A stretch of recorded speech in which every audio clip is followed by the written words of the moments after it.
ఒకవైపు కన్న బిడ్డలకి దూరమైన తండ్రి, మరోవైపు బిడ్డ కోసం వెతుకుతున్న తల్లి. ఈ వీడియోలో కనిపిస్తున్న ఆయనకు మన ఆశ్రమంలో ఆశ్రయం ఇచ్చాము. ఆ విషయం సోషల్ మీడియాలో పోస్ట్ చేశాము. ఈ వీడియో చూసిన కొందరు ఆ బిడ్డ కోసం వెతికే తల్లికి ఆచూకీ తెలిపారు.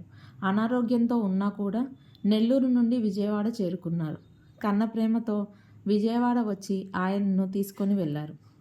మా వీడియోస్ని షేర్ చేసే అందరూ ఆ తల్లికి సహాయం చేసిన వారే.